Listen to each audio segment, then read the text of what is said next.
तानिया सदमे में है। बिग बॉस के घर में बेचारे के साथ इतना बुरा बर्ताव हुआ है कि वो ट्रॉमेटाइज्ड हो गई है। शो से बाहर निकलती बेचारी उल्टी सीधी बातें कर रही है, उल्टे सीधे जवाब दे रही है। तुम खुद देख लो। भारी है। मैं भी 2-3 दिन से सो भी रही हूँ तो मुझे घबराहट हो रही है कि कहीं फिर से कोई चिल्लाने भी। कुलदीप को पता है 2.5 दिन से मैं सोई नहीं हूँ। इससे पूछो कि आप बेचारे ये लोग जग रहे हैं पूरे टाइम की बॉस सो क्यों नहीं रहे, क्योंकि अभी मेरे लिए सब कुछ भूलना। अभी कल मैंने साड़ी नहीं पहनी, मुझे लगा एकदम मैं तैयार होंगी तो वीकेंड आ रहा है, कुछ मेरे ऊपर गिरेगा।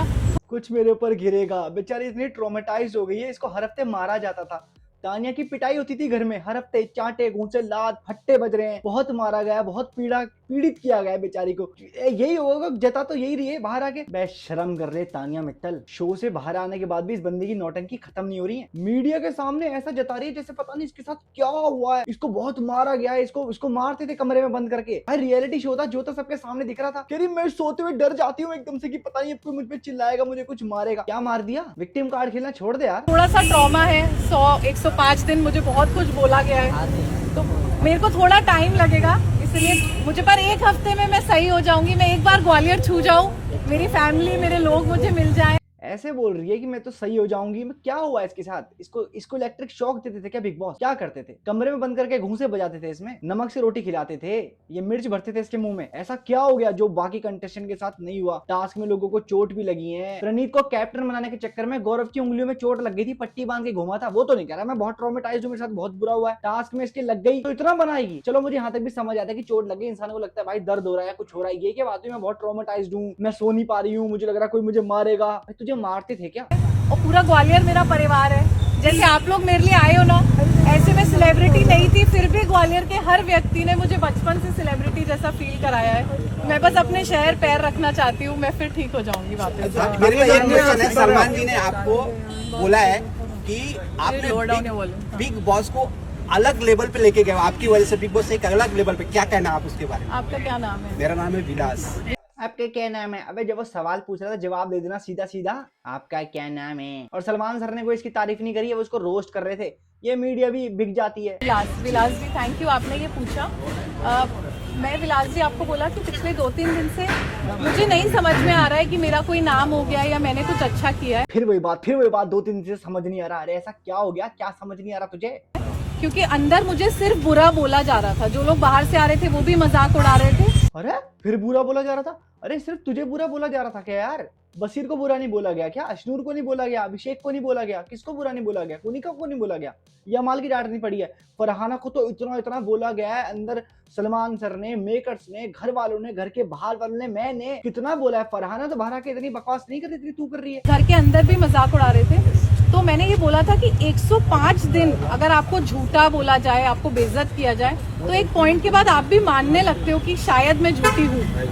तो वो मेरे मन में बहुत ट्रॉमा हो गया है। मैंने अपने भाई को बोला है कि हम एक बार या तो मम्मी से मिल लूँ या मैं किसी डॉक्टर से मिल लेती हूँ। मुझे समझ नहीं आ रहा है कि बहुत मैं इसके बाद ये वीडियो नहीं देख पाऊंगा भाई, मैं नहीं देख पाऊंगा। जब तानिया मित्तल बिग बॉस में आई थी, लोगों ने इसको नया नया जाना था तो इसको उर्वशी रौटेला की कॉपी बोला जाता था कि उर्वशी रौटेला बहुत फेंकती है तो ये उर्वशी रौटेला की कॉपी है। लेकिन भाई उर्वशी रौटेला अब इसकी कॉपी लगने लगी है मुझे। वो तो भाई इसकी धूल के बराबर भी नहीं, इतना ये फेंकती है। सवाल कुछ पूछा जा रहा है, जवाब खुद अपनी मर्जी से घुमा फिरा के दे रही है। सवाल इससे कुछ भी पूछो, जब से बिग बॉस के घर से बाहर निकल रही है इसके कुछ गिने चुने जवाब है। मैं बहुत ट्रॉमेटाइज्ड हूँ, मुझे सोते हुए डर लगता है, मुझे लगता है कोई आके मुझे उठा देगा, मुझे लगता है कोई आके मुझे मारने लगेगा, मुझे समझ नहीं आ रहा, मैं बहुत ट्रॉमेटाइज्ड हूँ, मुझे सदमा लग गया है, मुझे कुछ समझ नहीं आ रहा है, मैं अपने घर जाना चाहती हूँ। तो जाना अपने घर। हर इंसान बिग बॉस के घर से निकलने के बाद अपने घर चला गया, लेकिन इसको तो अगर मैं घर चलेगी तो कुछ दिन तक मैं पीआर टीम से मीडिया के सामने से गायब हो जाऊंगी। तो मैडम घर नहीं गई है, सबसे पहले मुंबई के पास सिद्धिविनायक मंदिर गई है, पूरी पीआर टीम से मिली है, पूरा पीआर गेम खेला है, पूरा पीआर स्टंट मारा है तगड़ा करके। आगे की वीडियो में दिखाऊंगा। वीडियो में बना इसलिए रहा हूँ ताकि तुम्हें दिखा सकूं कि इसने बिग बॉस के घर से बाहर निकलते ही इसको पता था कि इसने इतना नाम खराब कर लिया अपनी हरकतों से, अपने झूठ से, फरेब से, दोगलेपन से। इसने अपना इतना नाम खराब कर दिया है कि अब इसकी कोई इज्जत नहीं है। बाहर की दुनिया में से कोई कुत्ता भी नहीं पूछने वाला। तो इसने क्या सोचा? सबसे पहले वही जो शुरू से करती आई है, अपने फायदे के लिए भगवान के नाम का इस्तेमाल करना। वही करने के लिए सिद्धिविनायक मंदिर पहुंच गई। वहां जाकर इसने पैप्स को ब्राइब भी दी है, वो तुमको दिखेगी अगली वीडियो में। पहले मैं वीडियो हटाऊं, अगली वीडियो दिखाता हूँ। कवर मत कर, बिग बॉस मत खेल मेरे साथ। सीधा बोल, नहीं पसंद तो फिर हट। ओ बड़ी बदतमीज हो गई एकदम से, भी तो बड़े प्यार से बात कर रही थी, कह रही अगर मैं तुझे नहीं पसंद तो हट। क्या बात है? अब मत बोल जय श्री राम, अभी मजाक उड़ा रहा है बड़ा। तू कवर मत कर, बिग बॉस मत खेल मेरे साथ, सीधा बोल नहीं। ये औरत इतनी सेल्फ सेंटर्ड है ना, क्या जय श्री राम का कॉपीराइट लग गया इस पे? यही बोल सकती है और कोई बोल नहीं सकता क्या? अगर तेरे को इतना ही है तो जय श्री राम की इज्जत करना, वो सामने से बंदा बोल रहा है तो एक्सेप्ट कर, बोल जय श्री राम। तो फिर हट। Very good. टास्क यहाँ भी बाहर भी टास्क हाँ, बाहर भी मुंह पे बोल रहे हो फिर हंस रहे हो। हाँ। जय श्री राम मत बोलो ना जब हंसना है। भाई मैं जनरली अपनी लॉन्ग वीडियोस में गुस्सा करता नहीं हूँ, तुम लोगों ने देखा होगा, लेकिन ये औरत जहां आ जाती है ना मुझे गुस्सा करने पे मजबूर कर देती है। और फिर भी इसके बावजूद मैं इस पर वीडियो इसलिए बनाता हूँ, मैं कोशिश करता हूँ कि सारी दुनिया के सामने इसकी असलियत, इसकी औकात आ सके कि ये असली में है कौन। नीलम जो इसको अपना इतना अच्छा दोस्त मानती थी, बिग बॉस के घर से बाहर निकलते इसने सबसे पहले नीलम को अनफॉलो किया है। और क्यों किया है वो तुम्हें भी बताता हूँ। तानिया जी ऐसी न्यूज आ रही है सोशल मीडिया पे कि आपने नीलम को ब्लॉक कर दिया, ऐसा न्यूज आ रही है। मैंने ब्लॉक नहीं किया, मैंने अनफॉलो किया है। मैंने बोला है आप लोग को, मैंने किया है क्योंकि मुझे बहुत हर्ट है। उसने जो इंटरव्यूज में बोला है कि ये फर्जी है और उसने काफी कुछ बोला उसने। तो अगर वो मेरी दोस्त थी, पूरी दुनिया मेरे खिलाफ है, वो तो बोले ना यार कि नहीं है। देखो बाहर आके बहुत सपोर्ट किया आपको, आप सपोर्ट आपको सपोर्ट करें। सुबह आप सपोर्ट करो, शाम को बोलो कि वो फर्जी है। आप सपोर्ट ही मत करो।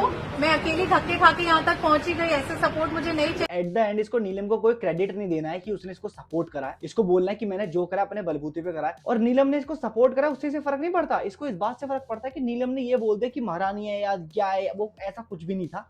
जब रिपोर्टर ने उससे पूछा कि आपको क्या ताने मित्तल के घर जाएंगी आप, उसने बोला हाँ हाँ मैं बिल्कुल अपने दोस्त के घर जाऊंगी। और फिर लोगों ने पूछा कि अगर आपको पता चला कि ताने ने जो बोला मेरे पास महल है, वो महल नहीं है, 10,000 स्क्वायर फीट का जो वार्डरोब है वो नहीं मिला, तो फिर आप क्या करोगी? तो उसने बोला कि हाँ पता चल जाएगा ना वो अपने आप को जो महारानी बताती है वो महारानी है या नहीं है। तानिया मित्तल को ये बात लगी, इसलिए उसने नीलम को अनफॉलो किया, इसलिए उसने उससे सबसे पहले दोस्ती तोड़ी है। क्योंकि नीलम ने बोला कि मैं तानिया मित्तल के घर उससे मिलने जाऊंगी, और अगर नीलम तानिया के घर चली गई तो तानिया ने जो झूठ बोला है कि मेरा तो बहुत बड़ा महल है, 10,000 स्क्वायर फीट का वार्डरोब है, वो सारा झूठ पूरे हिंदुस्तान के सामने आ जाएगा और पूरे देश को तानिया मित्तल की असली औकात पता चल जाएगी, जो कि ये नहीं चाहता। और नीलम को तो वैसे भी दोस्त नहीं मानती थी, नौकरानी की नजर से देखती थी, उससे अपना काम कराती थी, उसका सिर्फ उससे इसने सिर्फ नीलम से मतलब निकाला है और कुछ भी नहीं है।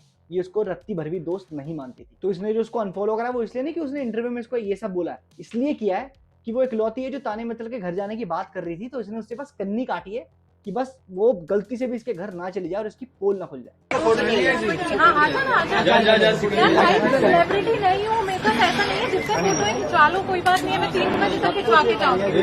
भाई कितनी एक्टिंग करती है। इस वाली क्लिप में कह रही है कि मैं सेलिब्रिटी नहीं हूँ, और एक क्लिप और है पता नहीं मैंने सेव किया नहीं किया, उसमें कह रही है कि भाई अब तो मैं सेलिब्रिटी हो गई हूँ, मुझसे क्या पूछ रहे हो। एक पेपराजी ने बोला कि आप नेक्स्ट क्या प्रोजेक्ट कर रही हो, क्या काम कर रही हो, तो बोलती है अब मैं सेलिब्रिटी हो गई हूँ, मुझसे मत पूछो, अब मेरे मैनेजर से बात करो, मुझे सेलिब्रिटी वाली फीलिंग लेने दो। और अब कह रही है मैं सेलिब्रिटी नहीं हूँ। भाई it's getting on my nerves. मैं इस औरत को नहीं सह पाता हूँ बस। लेकिन मैं भाई एज अ कंटेंट क्रिएटर मेरा फर्ज है कि इसकी औकात तुम्हारे सामने लाऊं कि है कौन। बहुत बड़ी झूठी है यार। और आई एम ग्लैड कि बिग बॉस से पहले मैं इसे नहीं जानता था, मैंने इसकी वीडियोस नहीं देखी थी। भगवान का शुक्र है कि इसकी कोई वीडियो मेरे सामने नहीं आई। एक आई थी कुंभ की, एक वीडियो मेरे सामने आई थी, आई जस्ट स्क्रॉल्ड भाई, मुझे नहीं देखना था, इसको नहीं देखना था, और मुझे पता भी नहीं था कि आगे जाके बिग बॉस में पहुंच जाएगी। आई एम सॉरी यार, पर मैं इससे ज्यादा इसे नहीं सह पाऊंगा। मैं सोचा था इसको ढंग से रोस्ट करूंगा, सारी वीडियोस दिखाऊंगा, लेकिन मैं नहीं कर रहा भाई, मैं नहीं झेल सकता इस औरत को। कुल मिलाकर मैं तुम लोगों को ये बताना चाहता था कि बिग बॉस के घर से बाहर निकलते ही इसने बहुत बड़ा PR स्टंट किया है। इसने अपने घर जाने की जगह इसने सोचा कि अब मैं लोगों से नजरें मिलाने के लायक नहीं बची हूँ। सलमान सर ने मुझे रोस्ट कर दिया, बिग बॉस के मेकर्स ने रोस्ट कर दिया, घर वालों ने कर दिया, बाहर से जो गेस्ट आता था वो इसकी औकात दिखाता था इसे। बाहर आके इसने देखा इसके ऊपर कितने रोस्ट बने हुए, इसने मेरी रोस्टिंग वीडियोस भी देख ली। अब इसने सोचा कि अपनी इमेज को क्लीन कैसे किया जाए, वो एक गंदा और घटिया गेम, भगवान का नाम लेकर अपनी इमेज को क्लीन और क्लियर करना, वही हरकत करी है। सिद्धि विनायक के मंदिर चली गई है, सारे पैप्स उनका तो काम है यार, सारे लोगों को कवर करना। वो पहुंच गए, उनको पता है कंटेंट भी यहीं से मिलेगा, सारी घटिया और झूठी बातें यही बोली, वो लोग पहुंच गए, कवर कर लिया। तो उसने बहुत गलत बातें करी हैं, बहुत ज्यादा एटीट्यूड मुझे इसके अंदर नजर आया है। कभी कह रही है मैं सेलिब्रिटी हूँ, कभी कह रही है मैं सेलिब्रिटी नहीं हूँ। अपने कन्वीनियंस के हिसाब से इसने बहुत स्टेटमेंट भी बदली हैं। झूठी, दोगली और मक्कार कितनी बड़ी है ये बात तुम लोग बहुत अच्छे से जानते हो, मुझे तुम लोगों को बताने की जरूरत भी नहीं है। और जो नीलम इसको अपनी इतनी अच्छी दोस्त मानती थी, उसकी दोस्ती को इसने लात मार दी है सिर्फ इसलिए क्योंकि नीलम ने ताने मित्तल के घर जाने की बात कर दी, और ये नहीं चाहती कि नीलम उसके घर जाए, क्योंकि अगर नीलम उसके घर गई तो इसकी सारी पोल खुल जाएगी और पूरे हिंदुस्तान के सामने ताने मित्तल की असली औकात बाहर आ जाएगी। मैं भगवान से दुआ करूंगा कि तानिया की वीडियो आज के बाद मेरी फीड में ना आए, ये अपने ग्वालियर जाए, मंदिरों का कंटेंट बनाए, इसको जो बनाना बनाए, बस मेरी फीड में मत आए। इस वीडियो को ही एंड करते हैं गाइस। अगर तुम्हें वीडियो पसंद आए तो लाइक करो, तान्या मित्तल को हेट करते हो तो लाइक करो, शेयर भी कर देना इस वीडियो को, कमेंट करके बताओ तुम्हें तान्या मित्तल कैसी लगती है। अगर तुम लोग तान्या मित्तल को मुझसे भी ज्यादा हेट करते हो then you are my friend without any introduction. और अगर तुम तान्या मित्तल के फैन हो तो भगवान मालिक है, हाथ जोड़ता हूँ आप लोगों को। वीडियो यूट्यूब फेसबुक दोनों पे आ रही है, अगर आप यूट्यूब पे तो सब्सक्राइब कर लेना, फेसबुक पे तो फॉलो कर लेना। मिलते हैं आपसे नेक्स्ट वीडियो में गाइस, तब तक के लिए जय श्री श्याम। खत्म हुआ इंतजार लो हम आ गए, खोए जब दुनिया को खुद को हम पा गए। मैंने सोचा मैं भी सो के देखूं सपने, पर सपने तो आके मेरी नींद ही उड़ा गए।